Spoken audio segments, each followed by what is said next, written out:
하나님 말씀 함께 보도록 하겠습니다. 오늘 우리가 함께 볼 하나님 말씀은 요한복음 19장 1절부터 11절까지 말씀입니다. 요한복음 19장 1절부터 11절까지 말씀 제가 봉독하도록 하겠습니다. 이에 빌라도가 예수를 데려다가 채찍질하더라. 군인들이 가시나무로 관을 엮어 그의 머리에 씌우고 자색 옷을 입히고 앞에 가서 이르되 유대인의 왕이여 평안할지어다 하며 손으로 때리더라. 빌라도가 다시 밖에 나가 말하되 보라, 이 사람을 데리고 너희에게 나오나니 이는 내가 그에게서 아무 죄도 찾지 못한 것을 너희로 알게 하려 함이로라 하더라. 이에 예수께서 가시관을 쓰고 자색 옷을 입고 나오시니 빌라도가 그들에게 말하되 보라, 이 사람이로다 하매 대제사장들과 아랫사람들이 예수를 보고 소리질러 이르되 십자가에 못 박으소서, 십자가에 못 박으소서 하는지라. 빌라도가 이르되 너희가 친히 데려다가 십자가에 못 박으라. 나는 그에게서 죄를 찾지 못하였노라. 유대인들이 대답하되 우리에게 법이 있으니 그 법대로 하면 그가 당연히 죽을 것은 그가 자기를 하나님의 아들이라 함이니이다. 빌라도가 이 말을 듣고 더욱 두려워하여 다시 관정에 들어가서 예수께 말하되 너는 어디로부터냐 하되 예수께서 대답하여 주지 아니하시는지라. 빌라도가 이르되 내게 말하지 아니하느냐? 내가 너를 놓을 권한도 있고 십자가에 못 박을 권한도 있는 줄 알지 못하느냐? 예수께서 대답하시되 위에서 주지 아니하셨더라면 나를 해할 권한이 없었으리니 그러므로 나를 내게 넘겨준 자의 죄는 더 크다 하시니라. 아멘. 오늘 이 시간에는 하나님의 주권 안에 있는 십자가라는 제목 가지고 여러분들과 함께 은혜 나눌 때에 하나님의 크신 사랑을 깨닫는 이 시간이 되기를 소망합니다. 예수님은 가룟 유다에 의해 은 30에 팔렸고 대제사장 가야바의 저택에서 그들끼리의 어떤 재판 아닌 재판을 받은 후에 빌라도에게로 옮겨졌죠. 예수님이 빌라도에게 옮겨진 이유는 다른 데 있는 게 아니에요. 이 대제사장들과 종교 지도자들은 예수님을 죽이고 싶은데 자기들의 권한으로는 예수님을 죽일 수가 없는 거죠. 그래서 총독 빌라도를 통해서 예수님을 죽게 하도록 하기 위해 빌라도에게 예수님이 재판받게 하신 거예요. 빌라도는 예수님을 신문합니다. 예수님을 만납니다. 그런데 예수님을 만나서 예수님과 대화를 해보니 예수님에게 죄가 있다는 것을 발견할 수가 없는 거죠. 그런데 어떻습니까? 그럼에도 불구하고 결국 빌라도는 예수님에게 십자가형을 선고한단 말이에요. 신문하는 과정에서 몇 차례 예수님을 놓아주려고도 했지만 백성들의 격렬한 반대에 그것을 결국 꺾지 못하고 그는 그렇게 하지 않았어요. 우리는 여기서 빌라도가 굉장히 간교한 사람임을 알 수가 있는 거예요. 본인이 예수님이 무죄라는 판단을 내렸으면 지금 힘을 가지고 있는 사람은 누구입니까? 지금 권세를 가지고 있는 사람은 누구입니까? 예수님을 살리든지 죽이든지 그 선택할 수 있는 권한을 가지고 있는 사람은 누구입니까? 빌라도란 말이에요. 그런데 이 빌라도가 예수님을 앞두고 대제사장들과 서기관들을 비롯한 유대 백성들을 향해 아무것도 하지 않고 있는 거죠. 아무것도 하지 않는다라기보다는 그냥 자기 삶의 편안함을 추구해 가는 거예요. 이 사람이 죄가 없는 것 같긴 한데 그렇다고 굳이 내가 나서서 이 사람을 위해 뭔가 하고 싶지는 않은 거죠. 그냥 이 상황을 이용할 뿐인 거예요. 무죄한 예수님 대신에 바라바를 대신해서 놓아주죠. 오늘 본문 1절은 이렇게 시작하죠. 이에 빌라도가 예수를 데려다가 채찍질하더라. 예수님이 무죄라는 것을 빌라도가 알았단 말이에요. 그래서 예수님을 그냥 풀어주려고 했는데 이 유대 백성들이 그냥 있지 않고 예수님을 십자가에 못 박아야 된다고, 예수님을 죽여야 된다고 자꾸 난리를 부리니까 그냥 풀어줄 수는 없을 것 같고 백성들을 달래기 위해 죄 없는 예수님을 채찍으로 때린 거예요. 이것으로 인해 이미 이 재판의 모든 공정성은 다 사라진 거예요. 재판은 무엇입니까? 재판은 왜 하는 겁니까? 죄의 유무를 밝혀내기 위해서인 거죠. 누가 죄가 있고 누가 죄가 없고를 발견해내므로 죄 있는 사람에게는 벌을 주고 죄 없는 사람은 억울한 피해를 보지 않도록 하는 것이 재판인데, 예수님은 죄가 없음에도 불구하고 지금 채찍에 맞으셨단 말이에요. 빌라도가 처음으로 예수님에게 행한 것이 바로 이 채찍질인데, 당시 로마에서 죄인들을 향해 채찍질하는 방법에는 세 가지가 있었어요. 첫 번째는 가벼운 범죄를 지은 사람에게 행하는 가벼운 매질의 형태인 푸스티가티오라는 그 형식의 그냥 우리가 그냥 태장이라고 보면 그냥 가볍게 그냥 한번 10대 정도 이렇게 때려가지고 방면하는 것을 말하는 거예요. 두 번째는 이보다는 조금 더 중한 죄를 지은 자들에게 행하는 플로겔라티오라는 이러한 채찍질이 있었고요.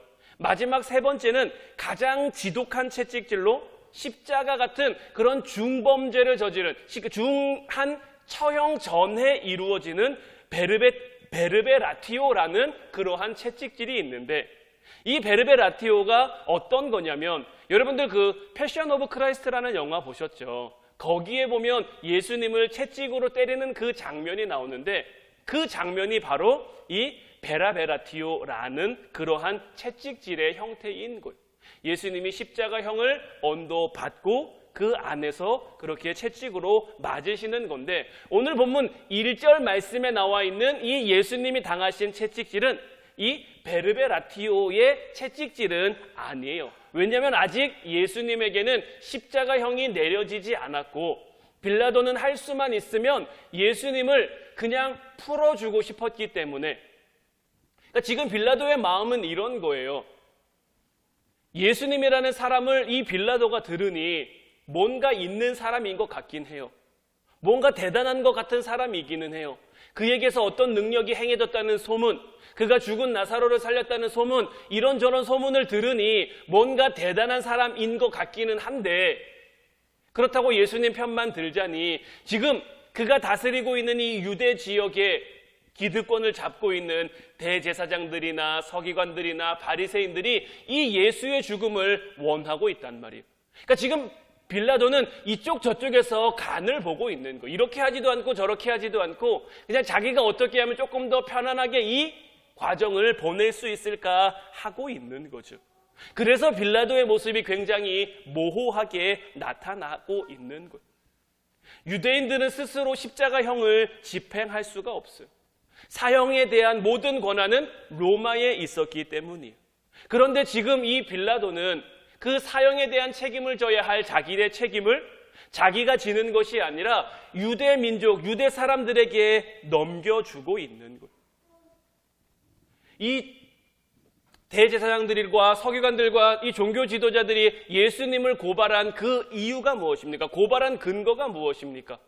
그러니까 그가 유대인의 왕으로 반란을 준비하고 있다라는 거죠. 백성들을 선동해서 로마의 지배로부터 벗어나고자 한다는 것이고, 또한 자기들에게도 법이 있는데 자기들의 법에 의해서는 예수님이 자신을 하나님의 아들이라고 했기 때문에 신성 모독이고 굉장히 참담한 범죄이고, 그래서 우리가 할 수만 있으면 그가 죽는 것이 마땅한데 우리에게 권한이 없으니 지금 빌라도 총독 앞에 예수님을 데려온 것이고, 또 이 빌라도는 너희들에게 권한은 없지만 너희들이 죽이길 원하면 너희들 뜻대로 해라, 너희들 마음대로 해라, 다만 나에게는 이거에 대한 책임이 없다라고 서로 책임은 미루며 예수님을 죽이는 자리로 몰아가고 있는 거죠. 유대인들은 예수님을 왕이라는 제목을 덧붙여 정치적 재판으로 죽이고자 하고 있는 것이고, 빌라도는 이런 정치적 재판으로는 예수님을 죽일 만한 근거가 없으니 너희들이 판단한 대로, 너희들이 판결한 대로 그를 데려가 십자가에 못 박으라라고 말하고 있는 거죠. 어떻게 보면 인류 역사상 가장 불의하고 가장 불공정하고 가장 말도 안 되는 재판이 지금 벌어지고 있는 거죠. 그런데 여기서 우리가 분명히 알아야 할 것은 바로 이거예요. 뭐냐 하면 이 상황을 누가 주도해가고 있는가 하는 거예요. 지금 예수님이 잡혀오시고 재판을 받으시고 십자가를 지시기까지의 그 모든 과정들, 그 모든 진행되는 순서들을 누가 주관하고 있는 걸까요? 아마 여기 있는 모여있는 사람들은 자기들이 지금 이 일을 주관하고 있다고 생각할 수도 있죠. 대제사장들도 자기들이 예수님을 잡아왔다라고 생각할 수도 있고, 빌라도도 자기가 지금 이 재판을 진행하고 있다라고 생각할 수 있지만, 결국 이 상황을 주관하고 주도해 가시는 분은 다른 누구도 아닌 하나님이시다라는 거예요. 모든 것이 하나님의 주권 안에 있음을 우리는 늘 깨닫는 삶을 살아가야 하는 거예요. 그래서 빌라도가 예수님에게 또 묻잖아요. 11절 말씀을 보면 그러니까 네가 정말 하나님의 아들이냐라고 묻는 그 예수님의 질문 이 빌라도의 질문 앞에 예수님이 아무런 대답도 하지 않으시니 이 빌라도가 내가 너를 십자가에 못 박을 권한도 있고 내가 너를 풀어줄 권한도 있는데 네가 나한테 아무 말도 하지 않으면 어떡하냐라고 되묻자 11절 말씀을 통해서 예수께서 대답하시되 위에서 주지 아니하셨더라면 나를 해할 권한이 없었으리니 그러므로 나를 내게 넘겨준 자의 죄는 더 크다 하시니라. 다시 말씀드리지만 이 모든 십자가를 향한 모든 과정, 모든 순서, 모든 행해진 것들은 하나님이 하신 일이다라는 거예요. 사람이 한 일처럼 보이지만, 사람에 의해 주도되는 일처럼 보이지만 전부가 다 하나님이 계획하시고 하나님이 주장하시는 일이란 말이에요. 따라서 우리도 우리의 삶 가운데 너무 이 세상 일 가운데 우리가 집중할 필요가 없는 것은, 마귀나 귀신의 역사에 우리가 너무 집중할 필요가 없는 것은 우리의 삶도, 우리의 모든 삶의 과정들도 하나님이 주관하시며 하나님이 계획하시며 하나님이 이끌어 가시기 때문이다라는 것. 여러분들은 여러분들의 삶을 인도하시는 그 하나님을 믿으십니까? 여러분들의 모든 삶이 하나님의 계획 가운데 있음을 여러분들이 믿으십니까? 그렇다면 우리 하나님께서는 어떤 계획으로 우리를 인도하실까요? 하나님께서는 이 예수님의 십자가를 통해 우리에게 무엇을 알도록 하셨을까요? 첫 번째는 이 십자가 사건으로 우리 인간의 악한 죄성이 드러나게 하셨다라는 거예요. 아무런 죄도 없으신 예수님을 십자가로 몰고 가는 그 유대인들의 모습 속에서 우리는 우리의 자화상을 볼 수 있어야 하는 거예요. 지금 유대인들은 자기 안에 숨겨진 죄가 드러나자 그 죄를 가지고 하나님 앞에 회개하는 게 아니라, 하나님 앞에 뉘우치는 게 아니라 오히려 적반하장으로 예수님을 죽이려고 하고 있는 거예요. 예수님과 몇 번 대립하고 예수님과 몇 번 부딪힌 일들이 있었죠. 그때마다 예수님의 말에, 예수님의 말씀에 그들은 한마디도 할 수가 없었거든요. 왜냐하면 예수님이 하신 말씀이 옳으니까요. 말씀만 놓고 보면 하나님의 아들인 거, 하나님의 말씀인 건 알겠는데, 그래서 처음에는 그들도 예수님과 함께하고 예수님을 따르고자 했죠. 그런데 예수님께서 자기들을 인정해 주지 않거든요. 자기들이 하나님 정말 사랑한다고 여기며 살아가고 있는데, 자기들이 정말 하나님 안에 살아가고 있다고 여기고 있는데, 이런 자기들의 모든 신앙적 행위들, 삶의 태도들을 주님이 인정해 주지 않고 책망만 하시니까 독사의 자식들이라고 하시고 회칠한 무덤 같다고 하시고 너희들이 그렇게 살면 정말 외식한 자밖에 안 된다라고 말씀하시는 그 예수님의 말씀을 인정할 수가 없으니, 예수님의 그 말씀을 인정하는 순간 자기들이 지금껏 쌓아온 모든 것들이 다 와르르 무너져 내릴 것 같으니까, 자기들이 쌓아온 것, 자기들이 붙잡아 온 것이 무너지고 흔들릴까 봐 지금 예수님과 대적하고 있는 거예요. 여러분들은 여러분들의 삶 가운데 무엇을 붙잡고 살아가고 계십니까? 여러분들은 여러분들의 삶 가운데 무엇을 귀중하게 여기며 살아가고 있습니까? 우리가 지난 시간 말씀들을 통해서 하나님의 영광에 대한 말씀을 우리가 함께 나눴죠. 우리가 이 땅에 온 것은 하나님의 영광을 위함인 거예요.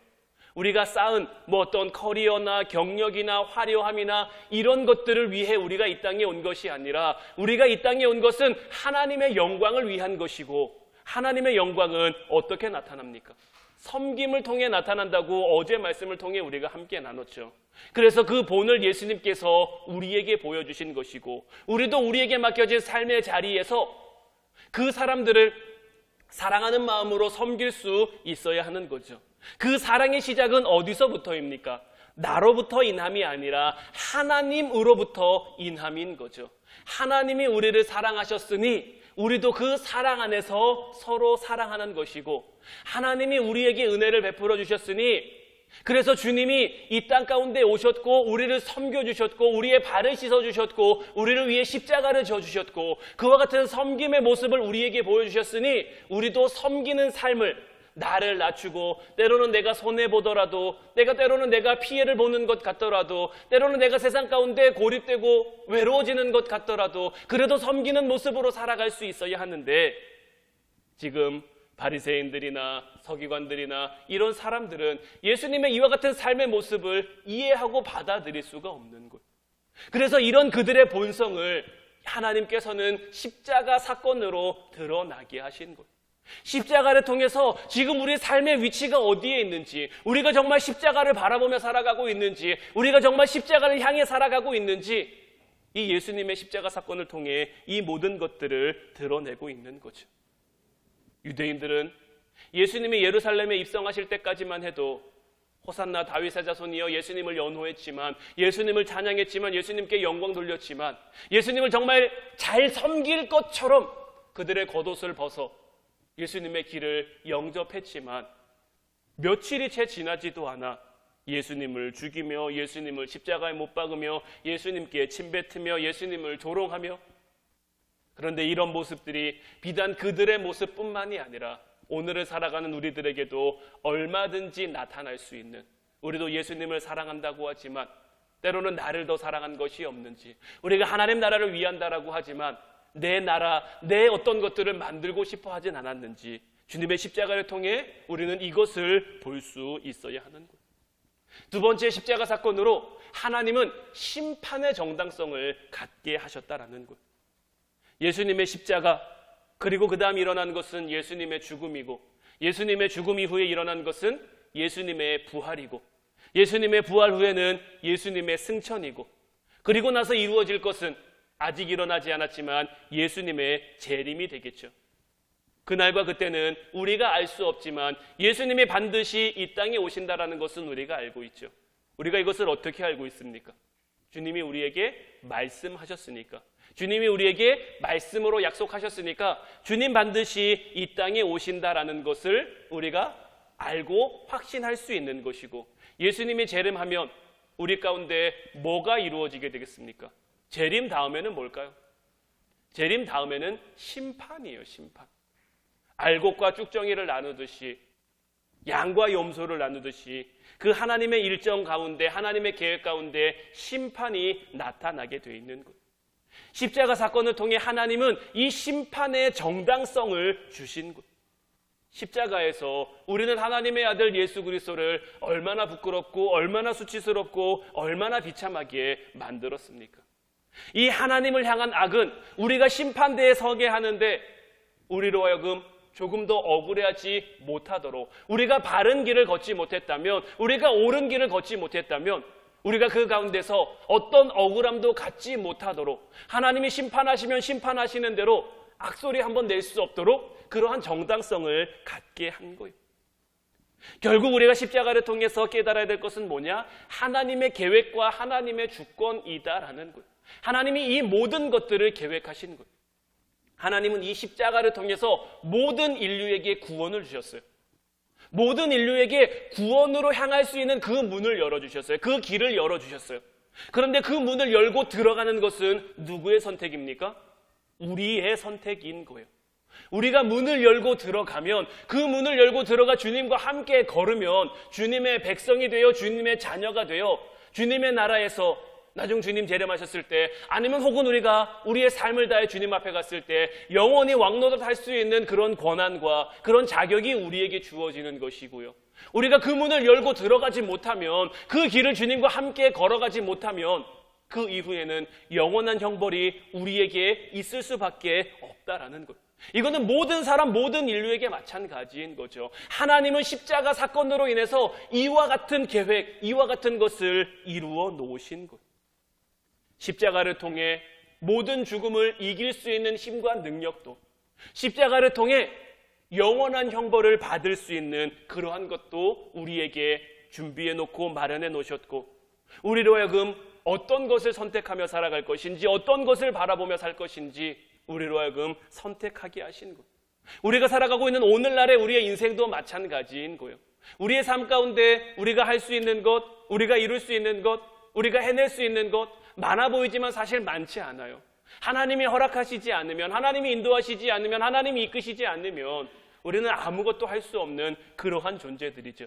그런데 이러한 우리의 약함과 우리의 부족함을 우리의 삶 가운데 우리가 인정하며 살아갈 것인가? 주님의 십자가 앞에 우리의 약함, 우리의 부족함 겸손하게 인정하고 고백하고 주님의 힘과 도우심으로 우리가 살아갈 것인가?